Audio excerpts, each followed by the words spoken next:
Murag duha ra gyud ka hugpong ang katawan, either supak sa babae o dapig sa babae. Mm. O na nga og against ta sa rosaryo, therefore ari ta sa kauban tas bitin. Every Hail Mary is a blow to my head. Oh, And if all Christians know how to pray the rosary, it will be the end of me. Base na sa kuan sa mga experiences ni Father Gabriel Amort. Munay kasagaran natong gikuan kini palaban man ta ni Mama Maria nga sis 315 man siguro to nga ah, dunay duha ka habig ang babae ug ang bitin. Nauasa man kamo.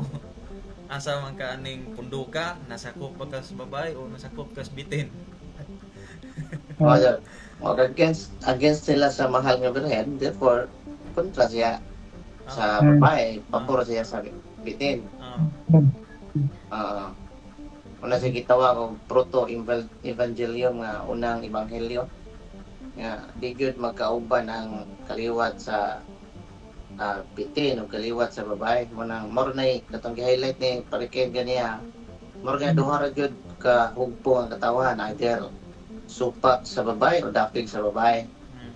Una nga og against ta sa rosaryo, therefore ari ta sa kauban tas bitin kay official teaching jud nato, wa man nato isipa nga simba ta ato ang gi-glorify, mas labaw pag-glorify nato sa mahal nga birhen kaysa ni Jesus Christ. Kay namay gitawag sa Latin nga per Mariam ad Jesum, nga through Mary to Jesus, nga diha ni Santa Maria dad-on nga to pagampo ngadto sa iyang anak nga si Jesus.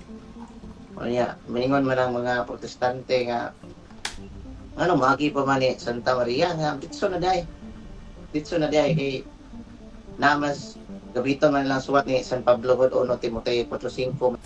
Doon na lang sa katig pataliwala, mediator between God and humanity, Jesus Christ.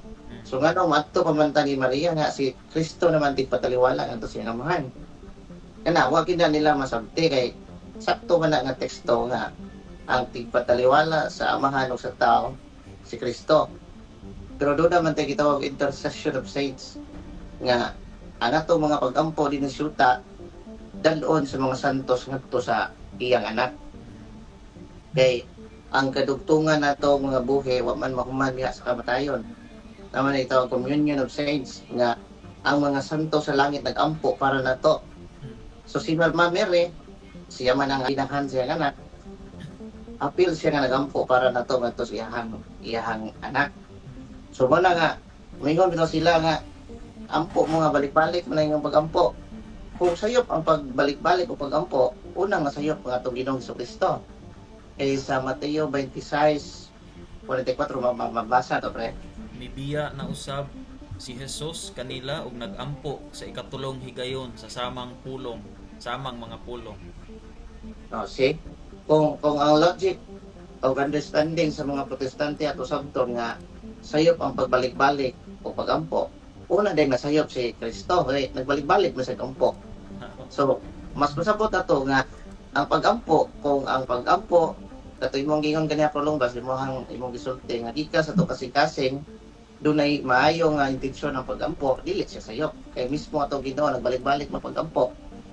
Unya sa pinadayag 5:8, pinadayag 4:8, ang mga santo sa langit nagsigig balik-balik og gampo, balaan. So dili makarga ang logic sa mga protestante. So nagbalik-balik tag pagampo kay mo man gingon ni San Pablo, 1 Tesalonica 5:17, ingon San Pablo, ampo mo ayo hunong, pray without ceasing. Kay diha sa pagampo nga way hunong, diha na to matuktok ang kasing-kasing Ginoo nga dunggo na to mga pagampo. Kunya katong ingon ni Pariket ganiha nga dunay tao nga di kabalibaran ni Kristo, kundi ang iyang inahan. Nga unang milagro sa kasal sa Kana, wa man to mahimo tungod sa hangyo sa mga apostoles.